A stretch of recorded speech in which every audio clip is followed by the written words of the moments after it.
Halo Sobat Petualang, berjumpa kembali dengan channel Lapanners. Eits, kalian baru gabung di video ini. Jangan ketinggalan, tonton dulu part pertamanya agar tidak ada miskomunikasi atau informasi yang terlewat. Jadi di part kedua kali ini kita bertemu dengan pengelola basecamp Perantunan. Kemudian kami sempat mengobrol berdua. Pengelola menceritakan bahwa mereka naik ke pos untuk menjemput pendaki karena ada pendaki yang cedera. Pendaki tersebut konon keseleo dan juga tidak mampu melanjutkan perjalanan. Penasaran bagaimana sih kira-kira proses evakuasi pendaki yang cedera tersebut? Oke, silahkan tonton video ini ya. Pos 3 Watu Serumpuk. Kita sampai sini pukul 13.30 dan bisa dilihat kabut tebal turun dan rintik hujan juga demikian. Ini kita istirahat dulu.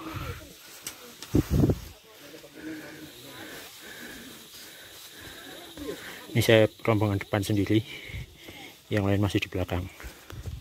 Untuk pos 3 tidak banyak perubahan. Dari dulu memang dua tempat, di sebelah sini dan di sebelah sini.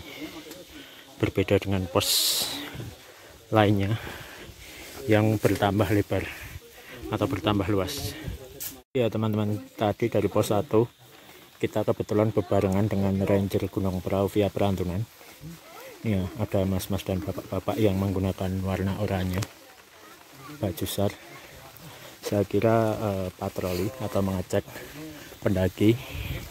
Setelah ngobrol tadi ternyata ada pendaki yang cedera, kalau tidak keliru keseleo, dan bobotnya itu 100 kilo lebih.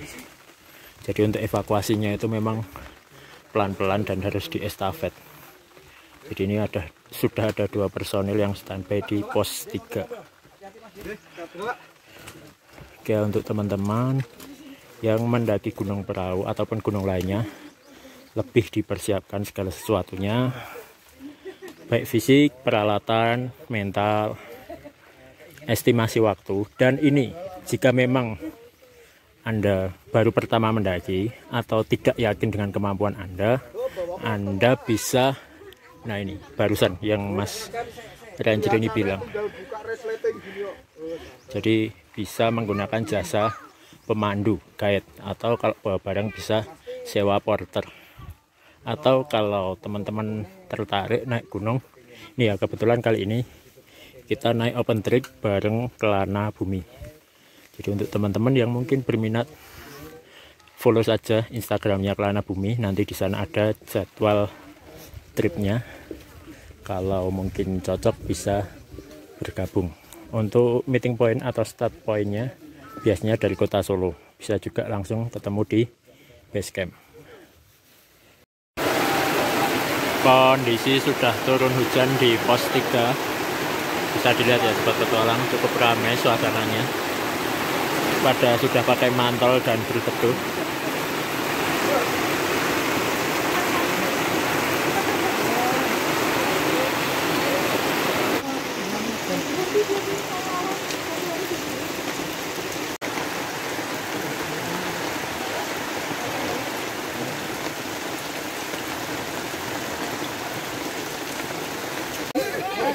Oke ya, ini ketemu ada yang keseleo, evakuasi. Ini bagaimana beratnya evakuasi di gunung, harus ditandu dengan medan yang seperti itu. Kalau info yang saya terima tadi, ini tadi keseleo dengan berat badan lebih dari 100 kg. Oke ya, jadi diiringi gerimis kita tetap melanjutkan perjalanan menggunakan ponco. Untuk jalurnya sudah basah dan berlumpur. Saya yakin ini kalau turun pasti licin sekali, apalagi kalau tidak pakai sepatu yang proper. Kabut tebal dan gerimis di pos 4 Gunung Ungaran via Perantunan. Belum jam 3 kita sudah sampai sini. Aman semua. Oke ya teman-teman, untuk kondisi pos 4 ini lebih baik, yaitu berupa bangunan lebih permanen dibandingkan pos-pos yang lain yang atapnya dari paranet dan plastik. Untuk pos 4 ini atapnya menggunakan seng, kemudian rangkanya kayu, dan untuk tiangnya menggunakan galvalum, jadi lebih kokoh. Namun demikian, seingat saya dulu di area ini itu ada peringatan dilarang mendirikan tenda di area ini.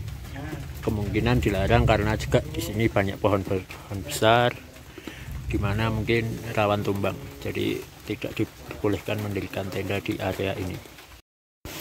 Jam 15.39, kondisi masih hujan.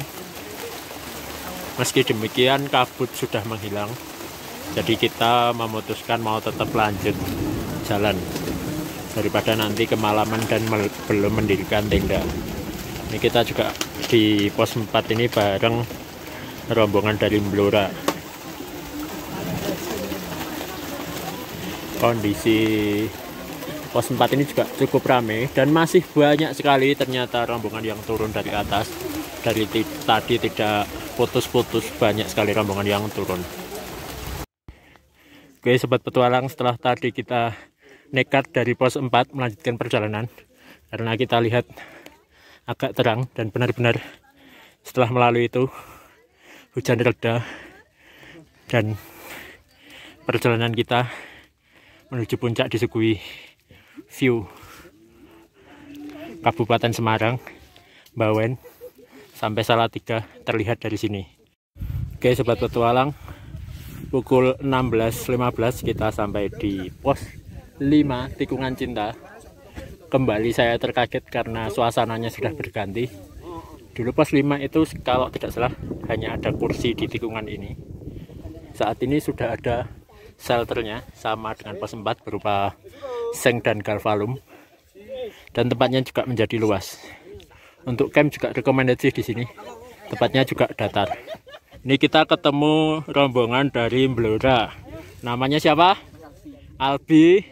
Yang pakai mantel ini namanya Raka. Terus Boy. Satunya Iqbal. Oke, rombongan dari Blora. Kita ketemu dari pos 4 tadi ya, bareng-bareng ya. Naik, kita mau camp bareng di Bondolan. Kabut cukup tebal. Jam 16 lebih sesuai prediksi rencana 4:30 kita sampai puncak Bondolan dengan kondisi kabut tebal. Oke, ini sudah habis mendirikan tenda dan hampir maghrib. Suasana kabut tebal, tidak terlihat apa-apa ya sobat petualang ya, yang jauh jarak pandang terbatas, sementara banyak pendaki yang masih berdatangan mendirikan tenda. Ini pelang puncak Bondolan.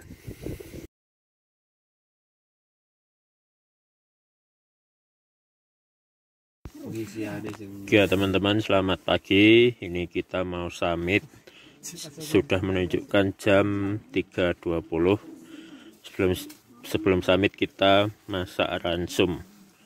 Ini ada nasi seperti ini. Masaknya simpel sekali.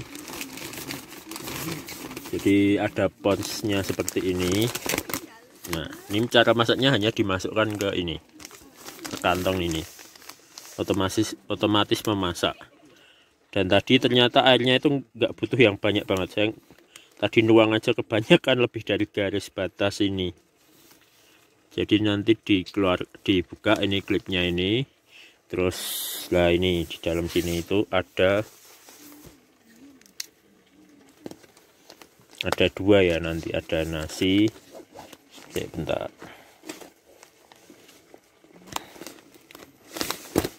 Nah, ada nasi dan lauk. Lauknya udah kemasan seperti ini. Nah, tinggal ini caranya. Nah, ini ternyata begitu dibuka langsung mengembang.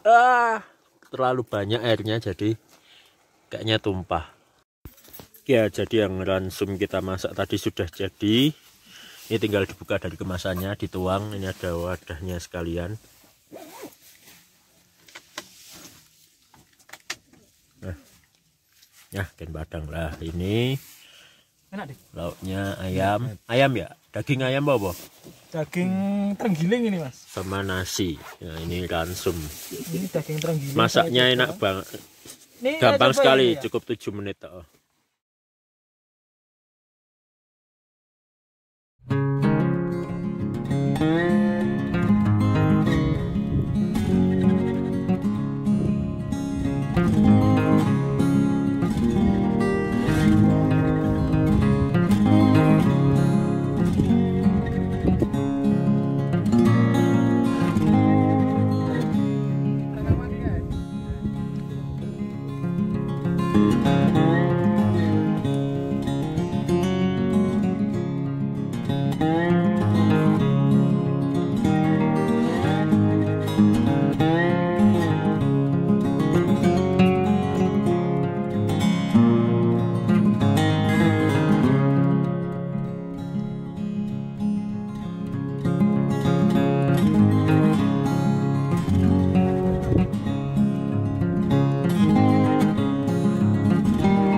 Oke sobat petualang, ini adalah perjalanan turun dari puncak Butak ke puncak Bondolan. Dan sebenarnya spot menarik atau foto-foto dari perantunan adalah ya jalur ini.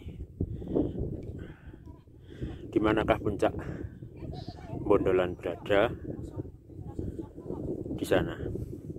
Itu ada warna-warni, nah itu tenda. Ini jalan yang dilalui naik turun sampai ke sini. Kalau boleh sebenarnya saya melihat ini view-nya hampir sama juga dengan perahu ya. Juga ada gunung besar di sini di depan kita. Tapi mungkin tidak sedekat kalau kita ada di perahu. Sementara di sisi barat kita dapat melihat ada gunung Sumbing Sindoro, kemudian perahu kalau tidak keliru. Kemudian di sana ada pegunungan Dinyeng, mungkin Kembang, Bismo dan lain-lain ada di sana.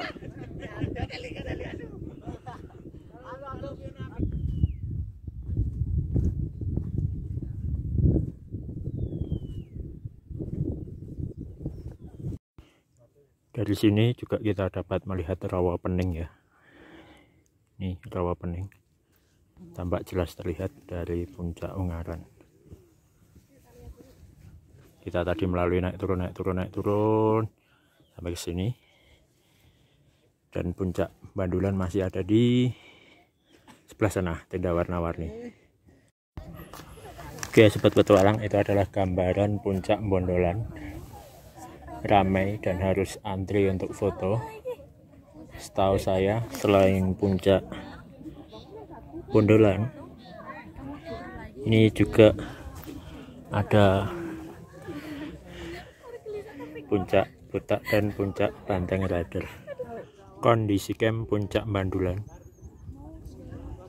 tidak terlalu ramai sebenarnya yang camp, tapi yang TikTok luar biasa sekali banyaknya. Tenda kita ada di sana, di situ. Untuk teman-teman yang mendaki Ungaran, info saja. Jadi dari puncak Bondolan ini full sinyal, terutama Telkomsel ya, ada sinyal. Tuh kalau mau foto di puncak Bondolan harus antre.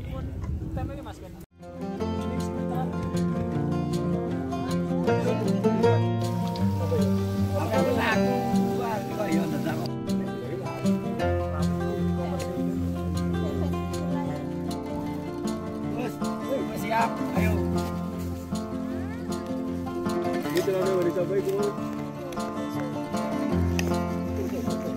Ini ngomong selamat.